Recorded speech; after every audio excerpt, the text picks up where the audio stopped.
ഇന്നത്തെയും പ്രധാനപ്പെട്ട വിഷയം ഈ കാലവർഷ കെടുതി തന്നെയാണ്.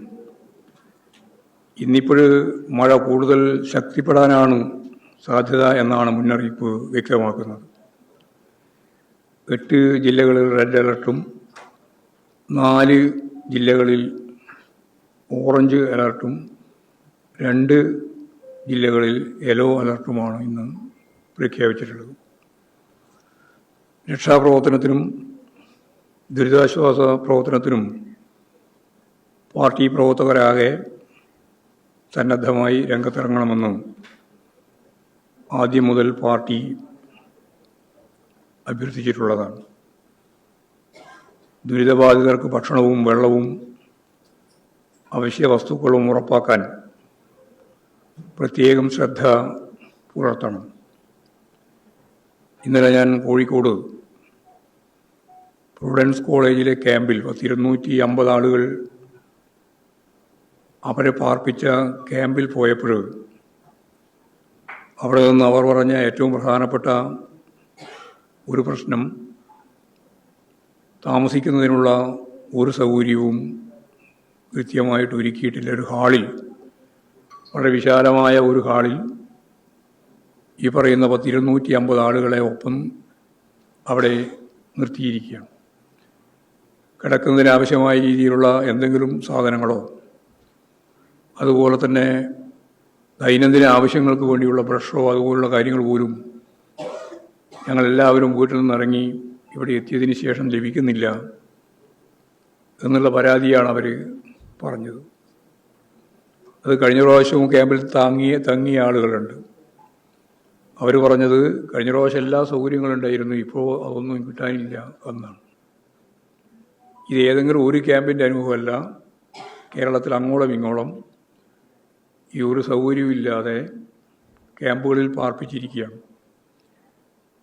കേരളത്തിൻ്റെ ഭൂതകാല ചരിത്രത്തിൽ 15 ലക്ഷത്തോളം ആളുകളെ ക്യാമ്പിൽ പാർപ്പിച്ച അനുഭവ പാരമ്പര്യമുള്ളവരാണ് കേരളീയർ. ഇപ്പോഴേതാണ്ട് 13,000 മാത്രമേ വന്നിട്ടുള്ളൂ. അപ്പോഴുള്ളൊരു സ്ഥിതിയാണ് ഞാൻ ഈ പറഞ്ഞത്. അപ്പോൾ ഗൗരവപൂർവം ഈ ദുരിതബാധിതർക്ക് ആവശ്യമായ ഭക്ഷണവും വെള്ളവും താമസിക്കാനുള്ള സൗകര്യവും ഉറപ്പാക്കുന്നതിന് വേണ്ടിയുള്ള ഫലപ്രദമായ ഇടപെടൽ നടത്തണം എന്ന് ഗവൺമെൻറ്റിനോടും അതിനാവശ്യമായ സഹായം ചെയ്തു കൊടുക്കണം എന്ന് പാർട്ടി സഖാക്കളോടും സന്നദ്ധ പ്രവർത്തകരോടും ഞാൻ ഈ സന്ദർഭത്തിൽ അഭ്യർത്ഥിക്കുകയാണ്. അപകട ഭീഷണിയുള്ള മേഖലയിൽ നിന്ന് എല്ലാവരെയും സുരക്ഷിത കേന്ദ്രങ്ങളിലേക്ക് മാറ്റി പാർപ്പിക്കാൻ ആവശ്യമായ നിലപാടും സ്വീകരിക്കണം. ഇപ്പോൾ CPIM-ൻ്റെ സജീവ പ്രവർത്തകരാകെ എല്ലാ മേഖലയിലും സജീവമായി രംഗത്തുണ്ട്.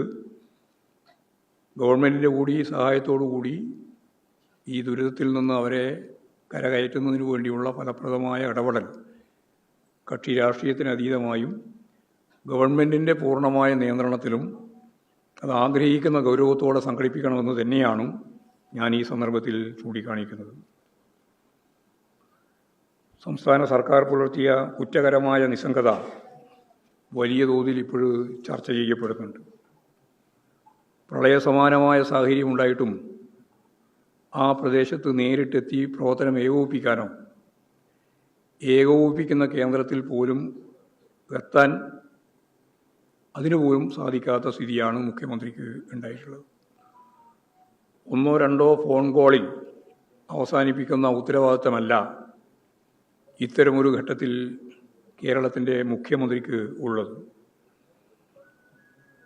മഴക്കെടുതിയിൽ സർവ്വതും നഷ്ടപ്പെട്ട മനുഷ്യരെക്കാൾ തനിക്ക് പ്രധാനപ്പെട്ടത് വിരുന്നും ജ്വല്ലറി ഉദ്ഘാടനവുമാണ് എന്ന രീതി ആവർത്തിച്ച് ഇന്നലെ പത്രസമ്മേളനത്തിൽ തന്നെ വ്യക്തമാക്കുന്ന സ്ഥിതി നമ്മൾ കണ്ടു. ദുരന്ത ഭൂമിയിൽ സകലവും നഷ്ടപ്പെട്ട മനുഷ്യരെ പരിഹസിക്കുന്നതിന് തുല്യമായ നിലപാടാണ് അദ്ദേഹം ഇന്നലെ സ്വീകരിച്ചത്. ആശുപത്രിയിൽ കിടക്കുന്ന ഭാര്യാപിതാവിനെ കാണാൻ മുഖ്യമന്ത്രി ഈ സമയത്ത് ഹെലികോപ്റ്ററിൽ പറക്കുകയായിരുന്നു എന്നാണ് മാതൃഭൂമി റിപ്പോർട്ട് ചെയ്തത്. ഞാൻ മാതൃഭൂമി റിപ്പോർട്ട് ചെയ്തത് എന്ന് പറഞ്ഞത് ബോധപൂർവമാണ്. ദേശാഭിമാനിയോ കൈരളിയോ അല്ല റിപ്പോർട്ട് ചെയ്തത് ആദ്യം. കാരണം ദേശാഭിമാനിയോടും കൈരളിയോടുമാണ് പത്രസമ്മേളനത്തിൽ തട്ടിക്കയറിയത്. നിങ്ങളെല്ലാം ഇത് പൊളിക്കാൻ നടക്കുന്നവരാണ്, പത്രസമ്മേളനം തകർക്കാനാണ് എന്ന് പറഞ്ഞുകൊണ്ട് വലിയ ഇടപെടൽ നടത്തിയത് അവരോടാണ്. പക്ഷേ അവരല്ല ആദ്യം ഈ വാർത്ത നൽകിയത് എന്ന കാര്യം ഞാൻ ഓർമ്മിപ്പിക്കാൻ വേണ്ടിയിട്ടാണ് ഇത്രയും പറഞ്ഞത്. ഒരിക്കൽ പോയിട്ട് ഇറങ്ങാൻ പറ്റാതെ തിരിച്ചു വന്ന് രണ്ടാമത് വീണ്ടും പോയിട്ടാണ് ഭാര്യാപിതാവിനെ കണ്ടത് എന്നാണ് പറയുന്നത്. അപ്പോഴാണ് പേര് വെളിപ്പെടുത്താനാവാത്ത ഏതോ നിക്ഷേപകനെ കാണാൻ ആണ് ഞാൻ പറന്നുപോയത് എന്ന് വിശദീകരിച്ചത്. ഒരു കളവെങ്കിലും പറയാതെ ഒരു സമാധാനം കിട്ടാത്ത ഒരു മുഖ്യമന്ത്രിയാണ് കേരളത്തിലുള്ളത്. ഏതാ ഈ ഇത്ര വലിയ VIP നിക്ഷേപകൻ? പേര് പറഞ്ഞാൽ നിക്ഷേപിക്കാനുള്ള സാധ്യത കുറഞ്ഞു പോകും എന്നുള്ളതുകൊണ്ട് പറയുന്നില്ല എന്നാണ് പറഞ്ഞത്. വേറൊരു കളവ്. ഇങ്ങനെ ഓരോരോ കളവ് പറഞ്ഞ് യഥാർത്ഥത്തിൽ ശരിയായ വസ്തുതയിൽ നിന്ന് മറച്ച് പിടിക്കാൻ വേണ്ടിയിട്ടുള്ള ശ്രമമാണ് നടത്തിക്കൊണ്ടിരിക്കുന്നത്. മഴക്കെടുതിയുടെ ഭാഗമായിട്ട് ഒരു കുട്ടി ജിജി ജോൺ പറയുന്നത് നമ്മൾ കേട്ടു. വളരെ വികാരപരമായ ഒരു പ്രകടനമായിരുന്നു ആ കുട്ടിയുടെ ഭാഗമായിട്ടുണ്ടായത്. വിഴിഞ്ഞത്ത് വെള്ളം മറിഞ്ഞ് പുല്ലുവിള സ്വദേശിയായ ജോണിനെ കാണാതായിട്ട് 5 ദിവസമായി. 5 ദിവസത്തിന് ശേഷം ഇപ്പോഴും പൂർണ്ണമായ അർത്ഥത്തിലുള്ള തിരച്ചിൽ. ആ കുടുംബം ഇതിനെതിരായിട്ട് ശക്തിയായിട്ട് പ്രതികരിച്ച് മുമ്പോട്ട് വന്നിരിക്കുകയാണ്. തിരച്ചിൽ ശരിയാവുന്നില്ല എന്ന് പറയുന്നത്. മുഖ്യമന്ത്രിയുടെ ഹെലികോപ്റ്ററിൽ ഭാര്യാപിതാവിനെ കാണാൻ പോയ കാര്യം ആ കുട്ടി പറയുകയാണ്. അതൊരാളുടെ ജീവന് വലിയ പ്രാധാന്യം നൽകിക്കൊണ്ട് മുഖ്യമന്ത്രി ഹെലികോപ്റ്ററിൽ പോകുന്നു. എന്നാൽ തൻ്റെ കാണാതായി പോയ എൻ്റെ അച്ഛനെ തിരിച്ചു കൊണ്ടുവരുന്നതിന് വേണ്ടിയുള്ള തിരച്ചിൽ നടത്താൻ വിസമ്മതിക്കുന്ന നിലയാണ് സ്വീകരിക്കുന്നത് എന്ന് ആ കുട്ടി പറയുകയാണ്. എന്നിട്ട് ചോദിക്കുകയാണ്, അപകടം മുഖ്യമന്ത്രിയുടെ വീട്ടിലായിരുന്നെങ്കിലോ എന്ന് പറഞ്ഞാൽ ഒരു മകളുടെ ചോദ്യം ഈ സർക്കാരിന് നേരെയുള്ള കണ്ണീര് കൊണ്ടുള്ള ഒരു കുറ്റപത്രമാണ് എന്ന് നമ്മൾ കാണണം. അതാണ് ജിജി ജോൺ എന്ന നേരത്തെ പറഞ്ഞ ജോണിൻ്റെ മകള് ചോദിച്ച കാര്യം. അപ്പോൾ പുറത്തു പറയാനാവാത്ത എന്ത് ഡീലടിസ്ഥാനപ്പെടുത്തിയിട്ടാണ് ഈ മുഖ്യമന്ത്രി ഹെലികോപ്റ്ററുമായിട്ട് പോയി ഡീലുണ്ടാക്കിയത് എന്ന കാര്യം ഇപ്പോഴും പറയുന്നില്ല. അദ്ദേഹത്തിൻ്റെ ടൂർ പരിപാടിയിൽ ഇങ്ങനെയൊന്നും ഉണ്ടായിരുന്നില്ല എന്ന് മാധ്യമങ്ങൾ തന്നെ പുറത്ത് വാർത്തയായിട്ട് കൊണ്ടുവരികയും ചെയ്തിട്ടുണ്ട്. ഔദ്യോഗിക വാഹനങ്ങളുടെ റൂട്ട് പരിശോധിച്ചാലും അത്തരത്തിലുള്ള ഒരു VIPയെയും ഒരു നിക്ഷേപകനെയും പരാമർശിക്കുന്നൊന്നും തന്നെ അതിലുമില്ല. നേരത്തെ ആര്യാടൻ മുഹമ്മദിൻ്റെ ബന്ധുവിനെ കാണാൻ എന്ന് പറഞ്ഞാണ് അദാനിയെയും BJP നേതാക്കളെയും കാണാൻ വേണ്ടി ശ്രമിച്ചിട്ടുള്ള, അതിൽ ചാർട്ടേഡ് വിമാനം തന്നെയാണ് പോയിട്ടുള്ളത് എന്ന് വ്യക്തമാക്കപ്പെട്ടിട്ടുണ്ട്. അന്ന് ചാർട്ടേഡ് വിമാനമായിരുന്നെങ്കിൽ ഇന്ന് ഹെലികോപ്റ്ററാണെന്നുള്ള വ്യത്യാസം മാത്രമേ ഉള്ളൂ. കഴിഞ്ഞ സർക്കാരിൻ്റെ കാലത്ത് ഹെലികോപ്റ്റർ വാടകയ്ക്കെടുത്തപ്പോൾ ഇല്ലാ കഥകൾ ഇറക്കിയവരാണ് ഇപ്പോൾ പുതിയ വാദങ്ങളുമായി രംഗത്ത് ഇറങ്ങിയിട്ടുള്ളത്. കഴിഞ്ഞ സർക്കാരിൻ്റെ കാലത്ത് ജനങ്ങളുടെ ദുരിതങ്ങൾക്ക് പരിഹാരം കാണാനാണ് ഹെലികോപ്റ്റർ ഉപയോഗിച്ചത്. അല്ലാതെ ഏതെങ്കിലും സ്വകാര്യ ആവശ്യത്തിന് വേണ്ടി അന്ന് ഹെലികോപ്റ്റർ ഉപയോഗിച്ചിരുന്നേയില്ല. ഇന്ന് സ്വകാര്യ ആവശ്യത്തിന് വേണ്ടിയിട്ടാണ് ഇത് ഉപയോഗിച്ചിട്ടുള്ളത് എന്നുള്ളത് വളരെ ഗൗരവമുള്ള പ്രശ്നമാണ്.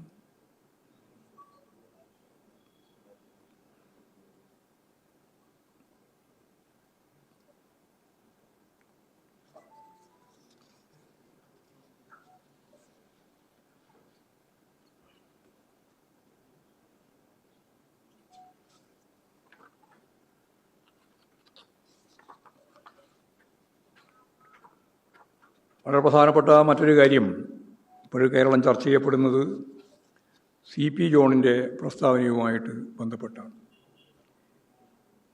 കേരളത്തിലെ സ്ത്രീകളെ അപമാനിച്ച ഗതാഗത വകുപ്പ് മന്ത്രി CP ജോൺ ജനങ്ങളോട് മാപ്പ് പറയണം എന്നിപ്പോഴും കേരളം ഒറ്റക്കെട്ടായിട്ട് പറഞ്ഞുകൊണ്ടിരിക്കുകയാണ്. ശാക്തീകരിക്കപ്പെട്ട വലിയൊരു ജനവിഭാഗമാണ് കേരളത്തിലെ സ്ത്രീകൾ. കേരളത്തിൽ പകുതിയോളം തദ്ദേശ സ്ഥാപനങ്ങൾ കൈകാര്യം ചെയ്യുന്നത്, ഭരിക്കുന്നത് സ്ത്രീകളാണ്. വിദ്യാഭ്യാസത്തിലൂടെയും നവോത്ഥാന മുന്നേറ്റങ്ങളുടെയും കുടുംബശ്രീ പോലെയുള്ള കൂട്ടായ്മകളുടെയും മുന്നേറിയ മലയാളികൾ, പ്രത്യേകിച്ച് സ്ത്രീ സമൂഹമാകെ വളരെയേറെ ശ്രദ്ധിക്കപ്പെട്ട ഒരു ജനവിഭാഗമായി കേരളത്തിൽ മാറിയിട്ടുണ്ട്. കേരളത്തിലെ ഈ ജനവിഭാഗത്തെയാണ്, ഈ സ്ത്രീകളെയാണ് ഗതാഗത വകുപ്പ് മന്ത്രി അപമാനിച്ചിരിക്കുന്നത്. ഇങ്ങനെ ശാക്തീകരിച്ച മലയാളി സ്ത്രീകളുടെ ആത്മാഭിമാനത്തെ ചോദ്യം ചെയ്യുന്ന ഒരാളെയും കേരളത്തിൽ പൊതുസമൂഹവും സ്ത്രീകൾ പ്രത്യേകിച്ചും അനുവദിക്കില്ല എന്ന ഉറച്ച ധാരണയാണ് എനിക്കുള്ളത്. മന്ത്രിയുടെ പുരുഷമേധാവിത്വ ചിന്തയിൽ നിന്നാണ് സ്ത്രീകൾക്ക് എന്തോ ഔദാര്യം നൽകുന്നു എന്ന നിലയിലുള്ള ഈ പരാമർശങ്ങൾ വരുന്നത്. സ്ത്രീകൾക്ക് സൗജന്യ യാത്ര എന്നത് UDF തിരഞ്ഞെടുപ്പ് വാഗ്ദാനമായിരുന്നു എന്നെല്ലാവർക്കും അറിയാം. അധികാരത്തിലെത്തിയപ്പോൾ അത് ഓർഡിനറിയിലേക്ക് മാത്രമായി ചുരുക്കി. അതൊരു വഞ്ചനയായിരുന്നു. ആദ്യം തീർത്ഥാടനത്തിന് പോകുന്ന ആളുകൾക്കെല്ലാം ഇനി പരമസുഖമായി എന്ന് പറഞ്ഞാൽ ഒരു മറ്റൊരു അമ്പലത്തിലേക്ക് പോകാൻ, തീർത്ഥാടനത്തിന് വളരെ ദൂരത്തേക്ക് പോകാനുള്ള സൗകര്യമായി എന്നാണ് അന്ന് പറഞ്ഞത്. അതാണ് ഓർഡിനറി ബസ്സിലേക്ക് മാത്രമായി ചുരുക്കിയത്. പാവപ്പെട്ടയാളായി സ്ത്രീകൾ അഭിനയിച്ച് കാട്ടുകയാണ് എന്ന് മന്ത്രി അധിക്ഷേപിക്കുകയാണ്. മാത്രമല്ല, ഇവർക്ക് എന്തോ ഔദാര്യം നൽകുന്ന എന്ന നിലയിൽ ഈ യാത്രയെ ഗതാഗത വകുപ്പ് മന്ത്രി അവതരിപ്പിക്കുകയാണ്. ജനങ്ങളുടെ നികുതി പണം കൊണ്ടാണ് ഈ യാത്രയുടെ പണം കണ്ടെത്തുന്നത് എന്ന കാര്യം മന്ത്രി മറക്കാൻ പാടില്ല. ഏതെങ്കിലും സ്ത്രീ അപേക്ഷിച്ചിട്ടാണോ ഈ സൗജന്യം നൽകുന്നത്? സ്വാഭാവികമായൊരു ചോദ്യമാണ്.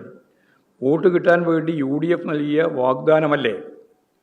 എന്നിട്ടും എന്തിനാണ് ഈ പദ്ധതി ഉപയോഗപ്പെടുത്തുന്നവർക്കെതിരായി സർക്കാർ അവരെ അവമാനിക്കുന്ന രീതിയിൽ പരാമർശങ്ങൾ നടത്തുന്നത്? ഇടതുപക്ഷ ജനാധിപത്യ മുന്നണി സർക്കാർ നടപ്പിലാക്കിയ വീട്ടമ്മമാരുടെ ഏറ്റവും പ്രധാനപ്പെട്ട ഒരു പരിപാടിയായിരുന്നു 1000 ഉറുപ്പിക സ്ത്രീ സുരക്ഷയ്ക്ക് വേണ്ടി നൽകുന്ന പദ്ധതി. ആ പദ്ധതി പൂർണ്ണമായിട്ട് അവസാനിപ്പിച്ചിരിക്കുകയാണ്. ആ പദ്ധതിയിലൂടെ അവർക്ക് ലഭിച്ചുകൊണ്ടിരുന്ന ആനുകൂല്യം യഥാർത്ഥത്തിൽ 31.39 ലക്ഷം ആളുകൾക്ക് ലഭിക്കുമായിരുന്നു. 16 ലക്ഷം ആളുകൾക്ക് ലഭിച്ചു കഴിഞ്ഞതാണ്. അതിൻ്റെ ഭാഗമായിട്ടുള്ള ബാധ്യത ഇടതുപക്ഷ മുന്നണി ഗവൺമെൻറ് ഏറ്റെടുത്ത ഘട്ടത്തിൽ സ്ത്രീകൾക്ക് സൗജന്യ യാത്ര KSRTCയിൽ എന്ന് പറഞ്ഞുകൊണ്ട് ഞാൻ നേരത്തെ പറഞ്ഞതുപോലെ വ്യാമോഹം ഉണ്ടാക്കി വോട്ട് പിടിക്കാൻ വേണ്ടിയുള്ള ശ്രമമാണ് നടത്തിയത്. അതിൻ്റെ ആദ്യത്തെ അട്ടിമറിയായിരുന്നു ഓർഡിനറി ബസ്സിലേക്ക് മാത്രമായി ചുരുക്കി. ഇപ്പോഴും ഓർഡിനറി ബസ്സിലേക്ക് കയറുന്ന സ്ത്രീകളെ അപമാനിക്കുന്ന രീതിയിൽ വകുപ്പ് കൈകാര്യം ചെയ്യുന്ന മന്ത്രി തന്നെ പരസ്യപ്പെടുത്തുന്ന നിലയാണ് ഉണ്ടായിട്ടുള്ളത്. ഇതിനെതിരായിട്ട് കേരളത്തിൽ അതിശക്തിയായ ജനാധിപത്യ ശക്തികളുടെ, അത് ഞാൻ സ്ത്രീകളെ മാത്രമല്ല ഉദ്ദേശിക്കുന്നത്, സ്ത്രീകൾ ഉൾപ്പെടെയുള്ളവരുടെ ശക്തിയായ പ്രതിഷേധം രൂപപ്പെട്ടു വരും എന്ന് തന്നെയാണ് ഞാൻ പ്രതീക്ഷിക്കുന്നത്. അതേപോലെ തന്നെ സ്വകാര്യ ആശുപത്രികൾക്കും സ്ഥാപനങ്ങൾക്കും വേണ്ടിയാണ് മന്ത്രിയുടെ പരാമർശം. അത് വളരെ രസകരമായ ഒന്നാണ്. ആളുകൾ ആശുപത്രിയുടെ വരാന്തയിൽ അച്ഛനെയും അമ്മയെയും കൊണ്ടുപോയി ചികിത്സിക്കുന്നതിന് വേണ്ടി നിൽക്കുകയാണ് എന്നാണ്. എന്ന് പറഞ്ഞാൽ ഇപ്പോൾ ആശുപത്രിയുടെ വരാന്തയിലാണോ ചികിത്സ നടക്കുന്നത്? എല്ലാം ഒരുതരം അപമാനം സൃഷ്ടിക്കുന്ന നിലയാണ് ഉണ്ടാക്കുന്നത്. അപ്പോൾ അത് സ്വകാര്യ ആശുപത്രികൾക്ക് വേണ്ടി ഉള്ള ഒരു പ്രസ്താവനയായിട്ട് മാത്രമേ അതിനെ കാണാൻ സാധിക്കുള്ളൂ. സ്ത്രീകളുടെ ആത്മാഭിമാനത്തെ ചോദ്യം ചെയ്യുന്ന തരത്തിലുള്ള നിലപാടുകളാണ് യഥാർത്ഥത്തിൽ ഉണ്ടായിക്കൊണ്ടിരിക്കുന്നത്.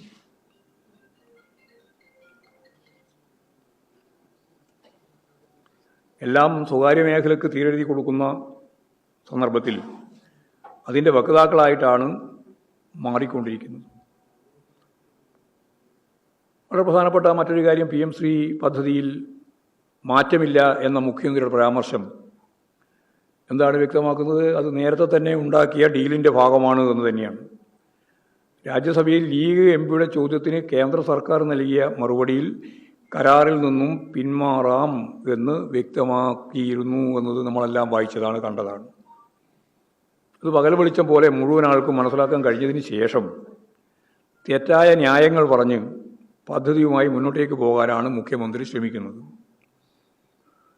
തിരുവനന്തപുരം കോർപ്പറേഷൻ്റെ ഭാഗമായിട്ട് കൗൺസിലർ സുഗതൻ്റെ അവധി അത് അനുവദിക്കുന്നതുമായിട്ട് ബന്ധപ്പെട്ട സർക്കാർ നൽകിയ നിയമവിരുദ്ധമായ കത്തിൻ്റെ കാര്യത്തിലും ഇത് തന്നെയാണ് കാണുന്നത്.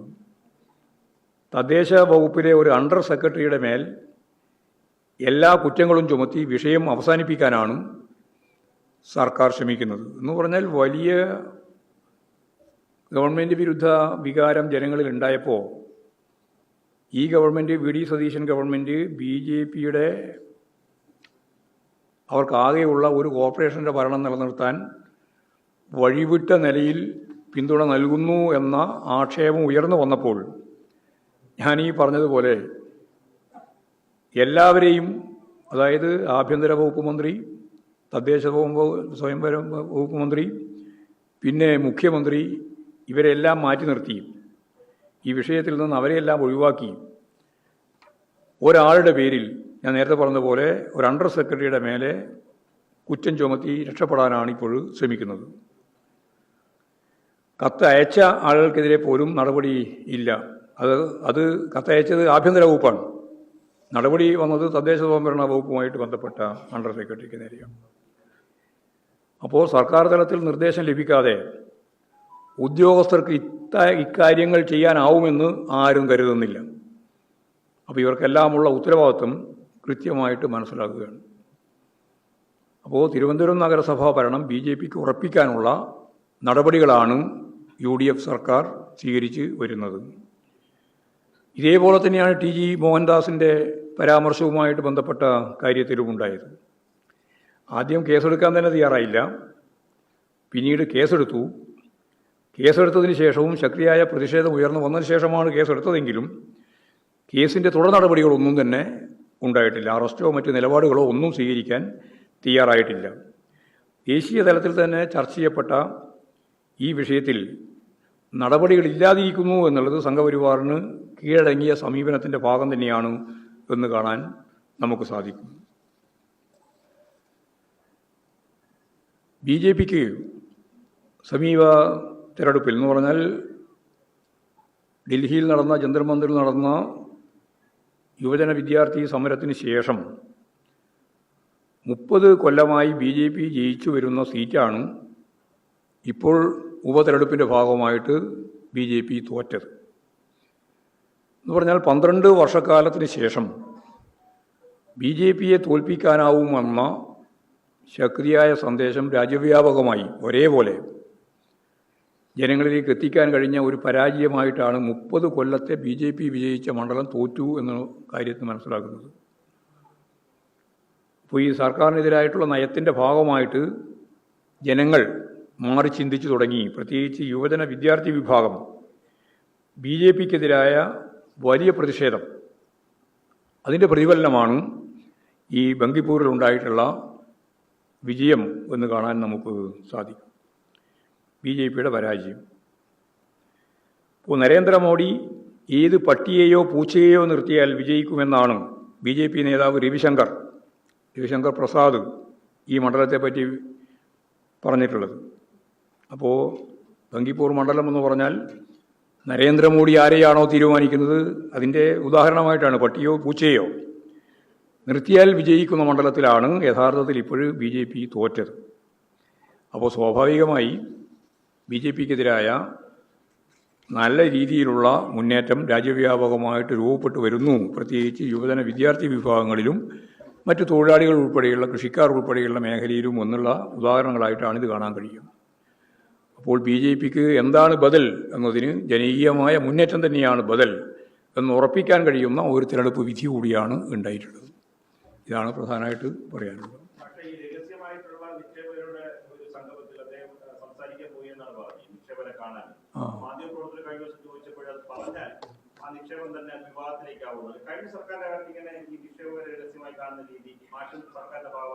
ഉണ്ടായിരുന്നില്ലല്ലോ, എല്ലാവർക്കും അറിയാം. പകൽ വെളിച്ചം പോലെയല്ലേ അവരുടെ പ്രത്യേക സമ്മേളനങ്ങൾ വിളിച്ചു ചേർത്തിട്ടല്ലേ അവരുമായി ചർച്ച ചെയ്തത്. കൊച്ചിയിൽ 2 ദിവസം നീണ്ടു നിൽക്കുന്ന വലിയ സമ്മേളനത്തിലൂടെയാണ് ലക്ഷക്കണക്കിന് കോടി രൂപ നിക്ഷേപിക്കുന്നതുമായിട്ട് ബന്ധപ്പെട്ട ഓഫർ നമ്മൾ ശേഖരിച്ചത്. അപ്പോൾ ഇതൊക്കെ യഥാർത്ഥത്തിൽ കളവ് പറയുകയാണ്. അങ്ങനെ ഒരു ആരെയെങ്കിലും കണ്ടതായിട്ടുള്ള ഒരു തെളിവും നമ്മുടെ മുമ്പിലില്ല. എന്നിട്ട് ആരാണെന്ന് പറയുന്നുമില്ല. ഇനി പറഞ്ഞാൽ നിക്ഷേപം പോയി പോകുന്നതാണ് പറയുന്നത്. അതിന് യാതൊരു അടിസ്ഥാനമില്ലാത്ത തെറ്റായ പ്രചാരവേല മാത്രമാണത്.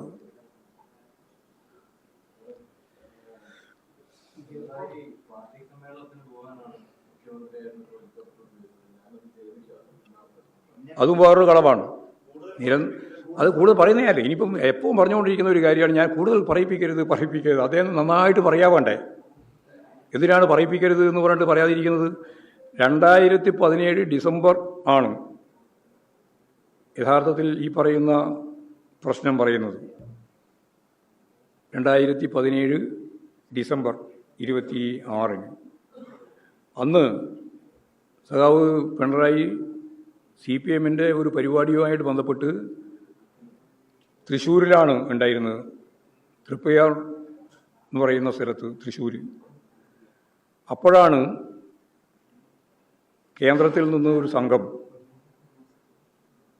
കേരളത്തിൽ തിരുവനന്തപുരത്ത് എത്തി. ഓഖി ദുരന്തവുമായിട്ട് ബന്ധപ്പെട്ട സന്ദർഭമാണ്. ആ ഓഖി ദുരന്തവുമായിട്ട് ബന്ധപ്പെട്ട കാര്യങ്ങൾ ചർച്ച ചെയ്യുന്നതിന് കേന്ദ്ര സംഘം തിരുവനന്തപുരത്ത് എത്തി എന്നുള്ള വിവരത്തെ അടിസ്ഥാനപ്പെടുത്തിയിട്ട് തൃശ്ശൂരിൽ തന്നെയുള്ള ഒരു ഹെലികോപ്റ്റർ ഉപയോഗിച്ച് തിരുവനന്തപുരത്ത് വരികയാണ് ചെയ്തത്. സമ്മേളനത്തിന് പോവുകയല്ല ചെയ്തത്. അവിടെ അടിയന്തരമായിട്ടും ഔദ്യോഗികമായ ഒരു തലത്തിലുള്ള ഇടപെടൽ നടത്താൻ വേണ്ടി തിരുവനന്തപുരത്ത് എത്തുന്നതിന് വേണ്ടിയിട്ടാണ് തൃശ്ശൂരിൽ തന്നെയുള്ള ഹെലികോപ്റ്റർ ഉപയോഗിച്ച് തിരുവനന്തപുരത്തേക്ക് വന്നത്. ഇതിനെയാണ് വളച്ചു കെട്ടി തെറ്റായി, ഞാൻ അങ്ങനെ പറഞ്ഞു കളയണ്ട, പറഞ്ഞാലെന്തോ ഭയങ്കരമായ അപകടം സംഭവിക്കുന്നത്. ഒരു അപകടവുമില്ല, പറയുന്നതാണ് നല്ലത്. സത്യസന്ധമായിട്ട് പറയുന്നതിൽ യാതൊരു കുഴപ്പമില്ല. അതിൻ്റെ ഭാഗമായിട്ട് അന്ന് വന്ന ഒരു വിമർശനം എന്ന് പറയുന്നത് അത് ഓഖി ഫണ്ടിൻ്റെ ഭാഗമായിട്ടാണ് ആ ചെലവ് നിർവഹിച്ചത് എന്നാണ്. അത് പിന്നീട് ഗവൺമെൻറ് തന്നെ വ്യക്തമാക്കി അത് GADയുടെ ഫണ്ട് തന്നെ ഉപയോഗിച്ചുകൊണ്ടുള്ള ഹെലികോപ്റ്റർ യാത്രയായിട്ടൊരു മാറ്റുകയാണ് ചെയ്തത്. അപ്പോൾ ആ തെറ്റായ പ്രചാരവേലയാണ് യഥാർത്ഥത്തിൽ VD സതീശൻ എന്ന മുഖ്യമന്ത്രി ഇതുമായിട്ട് ബന്ധപ്പെട്ട് നടത്തിയിട്ടുള്ളത് എന്ന കാര്യമാണ് പറയാനുള്ളത്.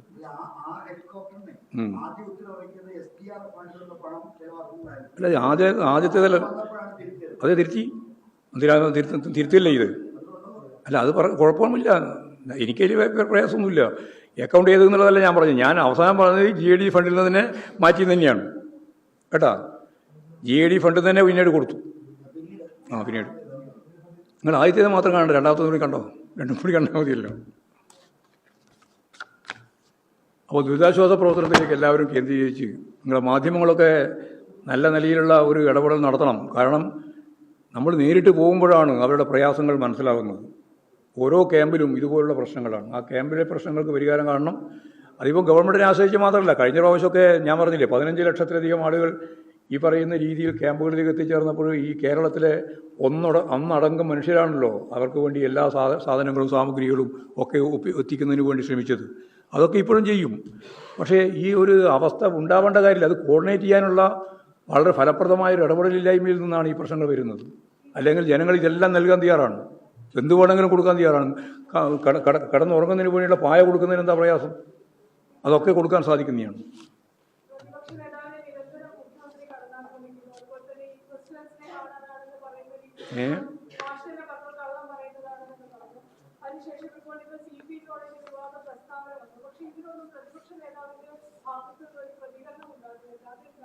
അല്ല, പ്രതിപക്ഷ നേതാവിൻ്റെ പ്രതികരണമല്ല ശരിക്കും വരും, ഇനിയും വരും, വന്നിട്ടുമുണ്ട്.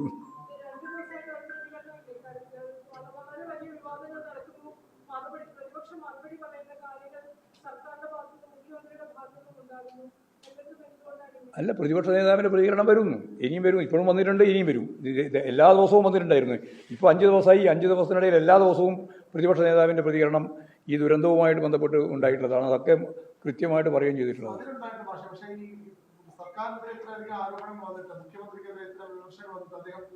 അല്ല, അദ്ദേഹം തന്നെ പ്രതികരിക്കണമെന്നില്ല, ഞങ്ങളെല്ലാം പ്രതികരിച്ചല്ലോ. ഇനിയും പ്രതികരിക്കാൻ ഇനി പ്രതിപക്ഷ നേതാവ് തന്നെ പ്രതികരിക്കണമെങ്കിൽ പ്രതിപക്ഷ നേതാവ് തന്നെ പ്രതികരിക്കുകയും ചെയ്യാം. അതിലൊന്നും പ്രതികരിക്കുന്നതിന് ഇപ്പോഴും പ്രയാസം ഒന്നുമില്ല, നമുക്കെല്ലാവർക്കും പ്രതികരിക്കാൻ പറ്റുന്നതാണ്. പിന്നെ പത്രങ്ങൾ തന്നെ കൃത്യമായ രീതിയിൽ ഇപ്പോഴും കാര്യങ്ങൾ അവതരിപ്പിക്കുന്നുണ്ട്. ഇന്നത്തെ മനോരമേൻ്റെ ഫ്രണ്ട് പേജ് തന്നെ കേരളം ഉത്തരവാദി ആരാന്ന് പറയുന്നില്ല എന്ന് മാത്രമേ ഉള്ളൂ. കേരളത്തിൻ്റെ ദുരിതത്തെ സംബന്ധിച്ച് വ്യക്തമായിട്ട് എഴുതിയിട്ടുണ്ട്. മാതൃഭൂമിയും അതുപോലെ തന്നെ മനോരമയും ഉൾപ്പെടെ മുഖപ്രസംഗങ്ങൾ എഴുതിയിട്ടുണ്ട്. ഒക്കെ കേരളത്തിൻ്റെ ഭാവി കണ്ടുകൊണ്ട് എഴുതുന്നതാണ് എന്ന് തന്നെയാണ് ധരിക്കേണ്ടത്. പക്ഷേ അതിൽ മുഖ്യമന്ത്രി ചെയ്യേണ്ടുന്ന ഉത്തരവാദിത്വം, പ്രശ്നങ്ങളുണ്ടാവും, സങ്കീർണമായ പ്രശ്നങ്ങൾ സ്വാഭാവികമായിട്ട് ഇങ്ങനെയുള്ള ഘട്ടങ്ങളിലുണ്ടാവും. പക്ഷേ അതിലിടപെട്ട് ആ പ്രശ്നം പരിഹരിക്കുന്നതിന് വേണ്ടിയുള്ള മുൻകൈ എടുക്കേണ്ടുന്ന മുഖ്യമന്ത്രി എടുക്കേണ്ടുന്ന മുൻകൈ ഇല്ല എന്നുള്ളതാണ് നമ്മുടെ മുമ്പിലുള്ള ആക്ഷേപമായിട്ട് വരുന്ന പ്രശ്നം. അല്ലാതെ നമുക്ക് വേറെ ഞാൻ ഇതിനകത്ത് വേറെ രാഷ്ട്രീയം കാണുന്നില്ല. ഞാൻ നേരത്തെ പറഞ്ഞല്ലോ, രാഷ്ട്രീയം കാണേണ്ടതില്ല. എല്ലാവരും ചേർന്നുകൊണ്ട് തന്നെയാണ് ഇതിനെ ഫലപ്രദമായിട്ട് നേരിടേണ്ടത്. നമ്മൾ കേരളത്തിന്റെ ഭാവിയുടെ പ്രശ്നമാണ്. കൂടുതൽ വാർത്തകൾക്ക് news 18 Keralam YouTube channel subscribe ചെയ്യുക.